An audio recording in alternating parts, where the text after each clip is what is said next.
ఓం శ్రీ గురుభ్యో నమ. వాగర్ధావ సంప్రోక్తో వాగర్ధ ప్రతిపత్తే జగతో పితరౌ వందే పార్వతీ పరమేశ్వరం. వ్యాసాయ విష్ణురూపాయ వ్యాసరూపాయ విష్ణవే నమో వై బ్రహ్మణిదే వాసిష్ఠాయ నమో నమ. గురుబ్రహ్మ గురువిష్ణు గురుదేవో మహేశ్వర గురు సాక్షాత్ పరబ్రహ్మ తస్మై శ్రీ గురవే నమ. ఓం శ్రీ మాత్రే నమ. ఆగస్టు మాసంలో సింహరాశిలో మఖ పుబ్బ నక్షత్రాలలో బుధ శుక్రుల యొక్క కలయిక వల్ల మరి వివిధ రాశుల వాళ్ళకి ఏ విధంగా ఉందో ఒకసారి తెలుసుకుందాం. సింహరాశిలో సంచారం చేసే బుధ శుక్రుల యొక్క కలయిక ఆగస్టు 1వ తారీఖు నుంచి 22వ తారీఖు వరకు అంటే 23 రోజుల పాటు సింహరాశిలో బుద్ధికారకుడైన బుధుడు కళత్రకారకుడైన శుక్రుడి యొక్క కలయిక అనేది ఏ విధంగా ఉందో ఒకసారి పరిశీలన చేద్దాం. బుధుడు బుద్ధిని, జ్ఞానాన్ని, వివేకాన్ని, ఆలోచన సరళిని, విద్య, అలానే వ్యాపార రంగాల్లో అభివృద్ధి, వ్యాపారపరంగా ఏ విధంగా ఉందో తెలిపేది బుధుడు కారణం. అందువల్లే బుధారిష్టేత్ సంప్రాప్తే బుధ పూజాంచకారయేత్ బుధధ్యానం ప్రవక్ష్యామి బుద్ధి పీడోపశాంతి అంటారు. అలానే శుక్రగ్రహము, శుక్రుడు వల్ల ధనము, సుఖము, సౌఖ్యము, వివాహము, కళత్రము ఇవన్నీ కూడా తెలిపేది, భోగభాగ్యాలను తెలిపేది శుక్రగ్రహం. అందువల్లే శుక్రారిష్టేత్ సంప్రాప్తే శుక్ర పూజాంచకారయేత్ శుక్రధ్యానం ప్రవక్ష్యామి కళత్ర పీడోపశాంతి అంటారు. అంటే వివాహం జరిపించేవాడు శుక్రగ్రహమే. ఏ జాతకంలో అయినా సరే అది గుర్తుపెట్టుకోవాలి. అలానే ఇక్కడ గోచారరీత్యా చెప్పబడే ఫలితాలు నిజంగా వాస్తవాన్ని గ్రహించడం అనేది చాలా ముఖ్యం. దానిలో ఏదైనా సరే ఒక నిర్ణయం తీసుకునేటప్పుడు మంచి చెడుల యొక్క మిశ్రమాలు అనేవి బాగా ఎక్కువగా ఉంటాయి. ఒక రాశి ఫలితం చెప్పేటప్పుడు చాలామంది కూడా జాగ్రత్తగా ఆలోచన చేయాలి.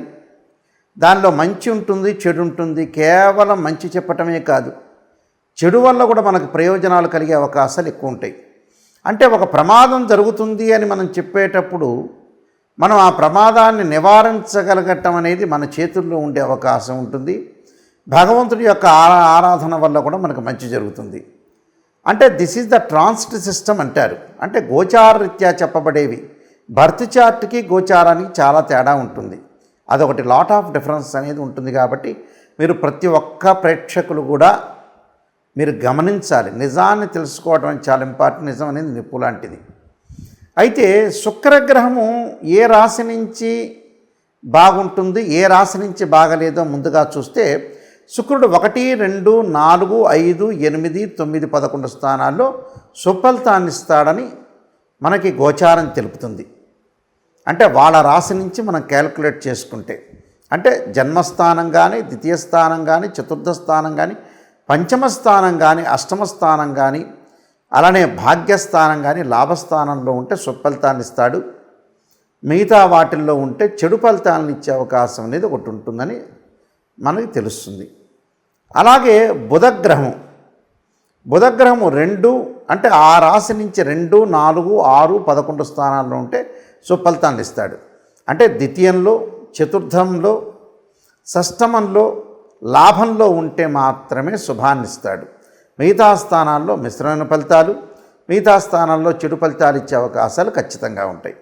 అంటే వీళ్ళకి ఏ విధంగా ఉండబోతుందో ఒక్కసారి ప్రతి రాశిని కూడా మనం చూసుకునేటట్లయితే ఏ రాశుల వాళ్ళకి సింహరాశిలో 23 రోజుల పాటు సంచారం చేయటం వల్ల మధ్యలో ఒక 3-4 రోజుల పాటు కూడా ఇక్కడ ఏ విధంగా ఉండబోతుంది అంటే 3-4 రోజుల పాటు కూడా బుధుడు కొంత వక్రారంభం అనేది ఒకటి ఉంటుంది.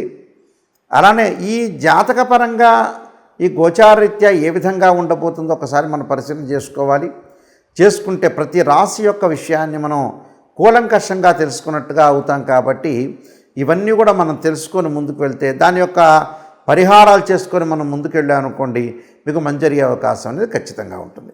సింహరాశి వాళ్ళకి బుధ శుక్రుల యొక్క కలయిక జన్మస్థానంలో ఉండటం వల్ల వాళ్ళకి ముఖ్యంగా జన్మంలో బుధుడు ఉండటం వల్ల అకాల భోజనం చేయటం వల్ల సమయానికి మనం భోజనం చేయాలి. ఈ కాలంలో భోజనం చేయకపోతే కూడా సమయానికి ఏదో రకమైన తిండి తినాలి. కాబట్టి తప్పకుండా ఏదో రకం అంటే ఏదో రకం పిచ్చి తిండి తింటాం కాదు, మంచి తిండి, క్వాలిటీ ఫుడ్, క్వాంటిటీ ఫుడ్ అనేది తినాలి. తింటే ఏంటంటే గ్యాస్ట్రిక్ సంబంధించిన సమస్యలకి మనం కాపాడుకుంటాం. అకాల భోజనం చేసే అవకాశం ఉంటుంది కాబట్టి అకాల భోజనం చేయొద్దండి. బంధుమిత్రులతోటి విరోధ భావాలు కలిగే అవకాశం ఉంటుంది కాబట్టి బంధుమిత్రులు చెప్పిన విషయాలన్నీ కూడా వినండి. వాళ్ళకి ఎంతవరకు సమాధానం చెప్పాలో అంతవరకు మాత్రమే సమాధానం చెప్పండి. అది బంధువులు కానీ మిత్రులు కానీ స్నేహితులు విషయంలో కూడా. అలానే మితభాషిగా ఉండటం మంచిది. మితభాష అంటే అచ్చం మాట్లాడకుండా కాదు, మనకి గ్రాస్పింగ్ పవర్ ఉంది కదా అని ఎక్కువగా మాట్లాడితే కూడా మనం నష్టపోయే అవకాశాలు ఎక్కువ ఉంటాయి. అంటే ఎదుటి వాళ్ళు ఏదైనా సరే అపార్థం చేసుకునే వ్యక్తులు ఎక్కువగా ఉంటారు. మధ్యవర్తిత్వం అనేది వెళ్ళొద్దండి. అంటే భార్యాభర్తల మధ్యలో కానీ బయట వాళ్ళ మధ్యలో కానీ మధ్యవర్తిత్వం లేకుండా ఉండండి. అలానే వ్యర్థ కలహాలు జరిగే అవకాశం ఉంటాయి. అనవసరమైన కలహాలకి, అనవసరమైన విషయాలకి మనం మధ్యవర్తిత్వం వహించి అనవసరంగా కలహాలు చేసుకోవద్దండి. కార్య సాఫల్యత జరిగే అవకాశం ఉంటుంది. అంటే మనం ఏదైతే ఒక ప్రోగ్రాం అనుకుంటామో పెండింగ్ ప్రాజెక్టులన్నీ పూర్తి కావటం, ఏదైతే కార్యక్రమాలు అనుకుంటామో అన్నీ సాఫల్యత కలగటం, సిద్ధి కలగటం, ధనలాభం కలిగే అవకాశాలు ఎక్కువ ఉండటం. అలానే ధనలాభంతో వస్తు ప్రాప్తి, అంటే మన వస్తువులు కొనుగోలు చేయటం, మనకు గిఫ్ట్లు ఇచ్చేవాళ్ళు ఉంటారు. గిఫ్ట్లతో పాటు మనకి ఏదైతే మనం ఉద్యోగం కానీ వ్యాపారం చేస్తున్నామో అధికారుల యొక్క అనుగ్రహం లభించే అవకాశం ఒకటి ఉంటుంది. ఆనందం, కార్య సాఫల్యం, ప్రయాణాలు చేయటం, దేశాంతరం వెళ్ళటం. దేశం అంటే దేశం, మరో దేశం వెళ్ళటం కాదు, రకరకాల ఊర్లకు వెళ్ళటం. అంటే భయాందోళన కూడా కలిగే అవకాశాలు ఎక్కువ ఉంటాయి. దీనివల్ల ఆరోగ్యం పట్ల మనం శ్రద్ధ వహించాలి. ధనధాన్య ప్రాప్తి లభించే అవకాశం ఉంటుంది. కొన్ని సందర్భాల్లో కొన్ని రోజులు ఈ 23 రోజులప్పుడు వృధా సంచారం జరిగే అవకాశం ఉంది. ఎలా మనం నిజంగా వెళ్ళాలనుకుంటే వెళ్ళండి, లేకపోతే అనవసరమైన తిరుగుళ్ళు తిరగొద్దండి. వృధా భ్రమణం అంటారు, అనవసరమైన తిరుగుళ్ళు తిరగటం. అలానే ఆహారం తినాలనిపించదు, అంటే ఆహార వ్యతిరేకత అంటారు. తినండి, సమయానికి ఆహారం తినండి. దుష్టులతో స్నేహం అనేది మంచిది కాదు. మీ పక్కనే ఉండి మిమ్మల్ని నష్టపరిచే వాళ్ళు ఎక్కువ మంది అవుతారు. దాంతోపాటు వీళ్ళు ప్రతి విషయాన్ని కూడా అనవసరంగా మానసికంగా ఒత్తిడి లేకుండా ఉండండి. వేళ తప్పిన భోజనం చేయొద్దండి.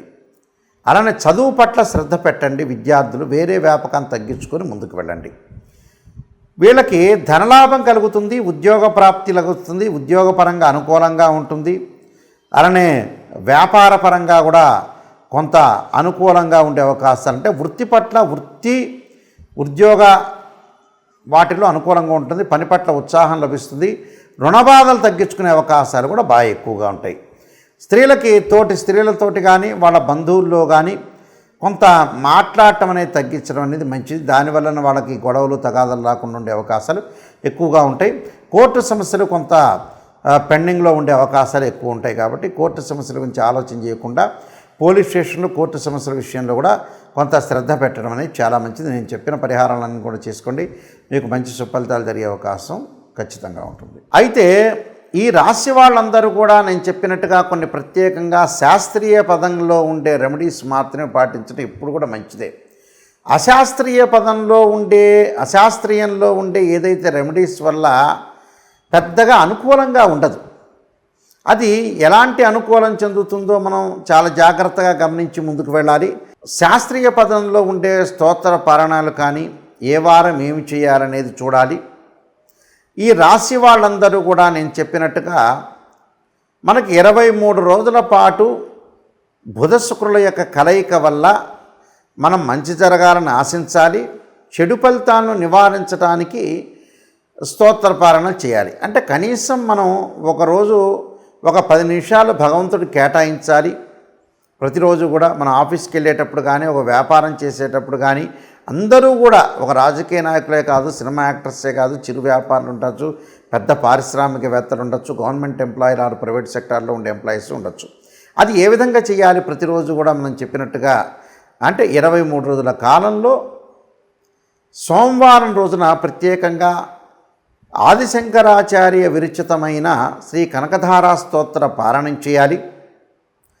రెండవ సోమవారం అంటే ఆగస్టులోనే రెండవ సోమవారం రోజున ఓం నమః శివాయ పంచాక్షరి 21 సార్లు కానీ 27 కానీ 54 కానీ 108 సార్లు కానీ చేయటం. ఇంకొక సోమవారం వచ్చే రుద్రగాయత్రి మంత్రాన్ని తత్పురుషాయ విద్యే మహాదేవాయ ధీమహి తన్నో రుద్ర ప్రచోదయాత్ అనే మంత్రాన్ని, అలానే శివకవచ స్తోత్ర పారాయణం చేయటం చాలా మంచిది. తదుపరి మంగళవారం రోజున కార్తవీర్యార్జునుడి యొక్క మంత్రము, అలానే శ్రీ ప్రజ్ఞా వివర్ధన కార్తికేయ స్తోత్ర పారాయణం చేయాలి. అంటే శ్రీ ప్రజ్ఞా వివర్ధన అంటే కార్తికేయ స్తోత్ర పారాయణం చేయటం మంచిది మంగళవారం పూట. అది ఉదయం చేయొచ్చు, మీకు కుదరకపోతే సాయంత్రం కాలం స్నానం చేసి ప్రదోష కాలంలో కూడా చేయొచ్చు. అలానే బుధవారం రోజున శ్రీ గణేష ద్వాదశ నామ స్తోత్ర పారాయణం చేయొచ్చు. అలానే గణపతిని ఆరాధన చేయటం అనేది మంచిది. అంటే వక్రతుండ మహాకాయ కోటి సూర్య సమప్రభ నిర్విఘ్నం కురుమే దేవ సర్వకార్యేషు సర్వదా అనే మంత్రాన్ని, తత్పురుషాయ విద్యే వక్రతుండాయ ధీమహి తన్నోదంతి ప్రచోదయాత్ అనేది మంత్రాన్ని చదవండి. ఉదయం పూట కుదరకపోతే సాయంకాలంలో కూడా చదవచ్చు. ఇది బుధవారం రోజున చేయాల్సింది. గురువారం రోజున దత్తాత్రేయ స్వామి యొక్క స్తోత్రాన్ని, దత్త కవచాన్ని చదవటం మంచిది. అలానే శుక్రవారం రోజున ప్రాతకాలం కానీ ప్రదోషకాల సమయంలో కానీ శ్రీ గౌరీ దశక స్తోత్ర పారాయణం చేయటం, గౌరీ దేవత ఆరాధన చేయటం, శ్రీ త్రిపుర సుందరి స్తోత్ర పారాయణం చేయటం చాలా మంచిది. ఇది శుక్రవారం రోజున చేయాలి. శనివారం రోజున వచ్చేటప్పటికల్లా లక్ష్మీ నరసింహస్వామి పంచరత్న స్తోత్ర పారాయణం కానీ లేకపోతే విష్ణు సహస్రనామ పారాయణం కానీ ఉదయం కానీ సాయంత్రం కానీ చేయొచ్చు. ఆదివారం రోజున వచ్చేటప్పటికల్లా జగన్నాథ అష్టక స్తోత్ర పారాయణం చేయండి. అంటే ప్రతి వారం రోజున కూడా ప్రతిరోజు కూడా ఒక వారంలో సోమవారం ఒకటి, మంగళవారం ఒకటి, బుధవారం ఒకటి, గురువారం ఒకటి, శుక్రవారం, శనివారం, ఆదివారం ప్రతిరోజు కూడా ఒక స్తోత్ర పారాయణం అనేది చేయటం వల్ల మనకి 23 రోజుల కాలంలో చెడు ఫలితాలన్నీ కూడా తగ్గి మంచి ఫలితాలు వచ్చే అవకాశం ఖచ్చితంగా ఉంటుంది. కాబట్టి అది ప్రాతకాలం కానీ సాయంకాలం కానీ చేయొచ్చు. ఒక వారం కుదరకపోతే మరొక సోమవారం చేయొచ్చు, మరొక మంగళవారం చేయొచ్చు, మరొక బుధవారం చేయటం వల్ల మీకు మంచి జరిగే అవకాశం అనేది ఖచ్చితంగా ఉంటుంది. ఇవన్నీ కూడా శాస్త్రీయ పరంగా ఉండే రెమెడీసే కానీ మనకి ఏదైతే మంచి జరగాలంటే మంచి స్తోత్ర పారాయణాలు చేయటం వల్ల కూడా ఆ నెలలో మంచి జరిగే అవకాశం ఖచ్చితంగా ఉంటుంది. ఈ నియమాలన్నీ కూడా పాటించి మీరు ముందుకు వెళ్ళండి. మీకు మంచి జరిగే అవకాశం తప్పకుండా ఉండాలని ఆశిస్తూ సర్వే జనా సుఖినో భవంతు.